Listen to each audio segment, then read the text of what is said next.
All right, good morning. Welcome to the very first 2021 Winter Agronomy Update number 1 from D&J Seeds. It's looking very much like we won't be getting together for any agronomy meetings or crop shops this winter, so I thought I'd try something a little different here to get everybody a lot of the information that Pioneer's collected and other agronomy resources have collected and get it out to you in a way that that you can see it. Basically, my plan is every Monday morning at 7:30, I will be sending out or releasing a short YouTube video. I'm hoping to keep it between 5 to 10 minutes in length. What I want to do is really take information that's out there and dial it into Eastern Faribault County, Western Freeborn County, and Northern Winnebago County, and try to bring it down to the more local level and just give everyone some perspective on it. So topics we're going to cover. Basically, I plan on doing this every week until I run out of things to talk about or we start putting corn in the ground.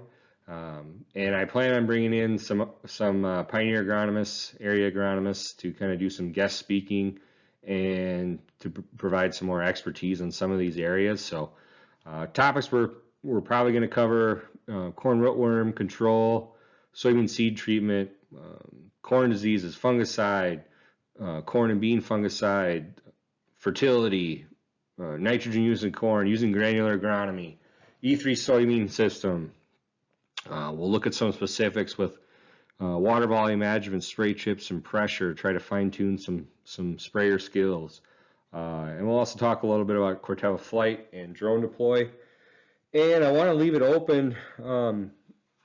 If anybody comes up with anything they'd like to learn more about or hear about, I would certainly put something together because chances are if one person is wondering about something, then other people are. So we'll keep it open, and if anybody has any topics they want to discuss, we'll certainly do that.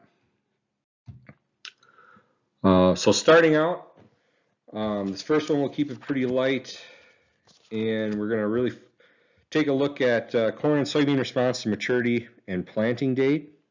This data is the primary data I'll show you is from 2020, but I'll also show 2018 and 2019 data so you can see how that corresponds. So we look at corn response to planting date. Not a big surprise here. I mean, you know, kind of every time anybody talks about it, it's plant corn early, get it in the ground. One thing I look at whenever I see these charts, and they're pretty similar over time, is, you know, is there anything we do in the spring that slows down getting that corn in the ground that very first day the ground is fit? When you have an opportunity to plant corn and the ground is fit, the planter needs to be rolling, because any days we get pushed back into April and May, we start losing yield potential pretty rapidly. The other thing I find pretty interesting from this snapshot is just the grain moisture by planting date. Probably has to do with people harvesting their first planted corn earlier, and then we got that warm stretch in November that pulled some grain moisture out. But always interesting to see. Sometimes people always correlate that early planting with dry grain, which isn't always the case. Usually grain moisture is dictated more in the summer months and fall. So we'll look at 2019 and 2018. 2019 wasn't as dramatic. I think a lot of that has to do with just the overall yield level. I think when we have a early planting window added with a favorable summer, that's when that divide gets greater. You look at 2018, it was very similar to 2020, like a 15 to 16 bushel yield difference in that first planting window versus the second. So one thing interesting too to look at is the number of observations during these planting time frames. So like 2018, the majority of our corn looks like was planted between May 1st and May 20th. So not typically ideal planting conditions. And then you look at 19 was even later than that. So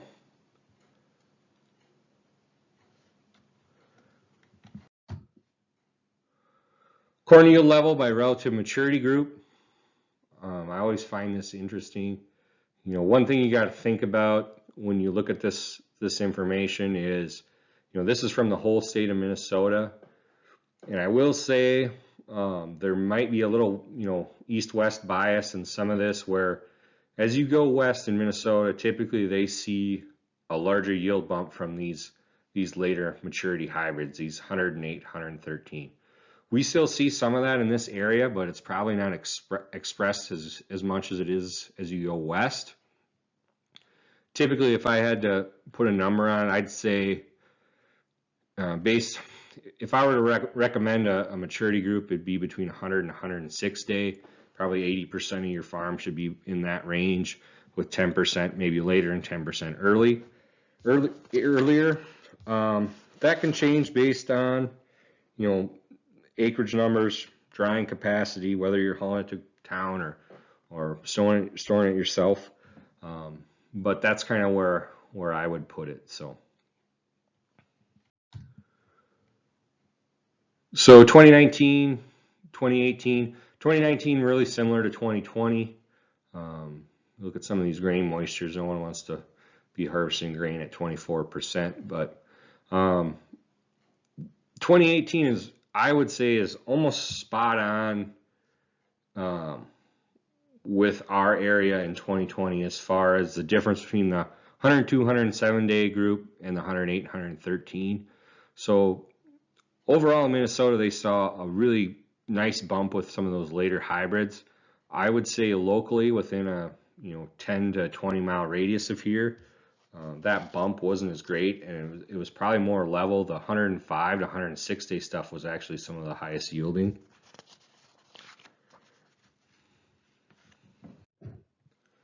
So this is a great slide. I made sure to save this on my computer. We aren't going to use it this spring because everybody's going to get their corn planted in the middle of the late part of April. But this is a great slide for years when we get a delayed planting window. I really pay attention to this area over here. So this May 21st to May 31st time frame.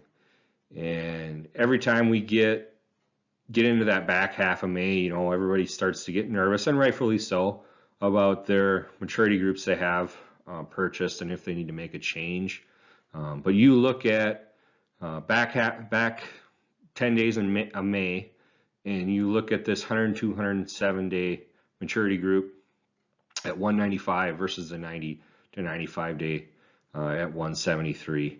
So dramatic difference in yield. And then you go up here and you look at the grain moisture, and there really isn't a big difference. You know, you're looking at 0.4 of a point of moisture difference for adding 22 bushel.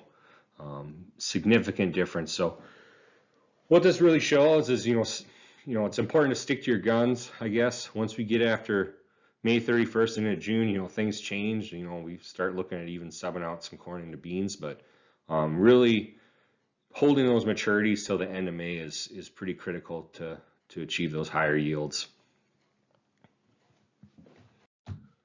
So now we're going to take a look at some soybeans.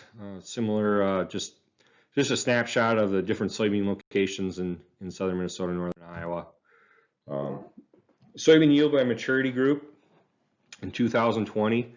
One thing I will say about this chart is it may be skewed a little bit. I think the trend is correct, but you know, if this data is coming out of a plot and we have soybean varieties between a 1.2 and a 2.7, that plot probably isn't going to get harvested till these 2.7s are mature. So that leaves these 1.2s out here to degrade and have some field loss. So I don't expect that difference to be that great, but it's still probably there. You know, I think the bread and butter maturities between that 1.8 and 2.2 in southern Minnesota but there's certainly instances, and I'm not afraid to push maturities into that low group 1. And then beans like 23A15, that 2-3 have been dominant for years in this geography. So it really comes down to more personal preference and you know, how each operation is set up. You know, when you need to get harvested, acres you have to harvest, and things like that. 2018 and 2019, very similar. I won't spend a lot of time on this, but very similar. But I do think it's maybe a little narrower than it's expressed on this chart, just because of when it's harvested. So this is the big one that I always look at in soybeans, and it looks like this almost every year. You know that, and in fact, this year I wish they would have broke this out into some maybe May 1st and April 20th, because I think you'd even seen more stair steps up and to the left. But over time, they've always started this chart at May 11th. So one thing you look at, there's 2,601 observations that were planned before May 11th. So that tells me we had a heck of a nice planting season. So, but really, you know, 5.5 bushels difference between the first window and the second window. You know, plant those soybeans early. You see a lot of operations now going to 2 planters, or you know, certainly no delay between planting corn and planting soybeans. But you know, we need to take a closer look at changing our philosophy in planting soybeans and getting those in the ground earlier. You know.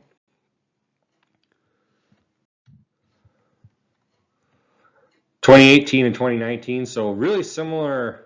This bean chart looks almost exactly the same as the corn chart, where yield levels weren't as high and the difference in planting date wasn't as great. So you could tell 2019 wasn't a great early planting year for soybeans, because we only had 267 locations before May 11th and 592 after May 31st, which, surprising, this yield level hung in there as well as it did. But 2018, excuse me, very similar to 2020 in that 5 bushel plus yield difference between beginning of May versus mid part of May. So number 1 in the books. If anybody has any questions, concerns, ideas for future topics, feel free to reach out to me. Yeah, thank you for your time, and have a great day.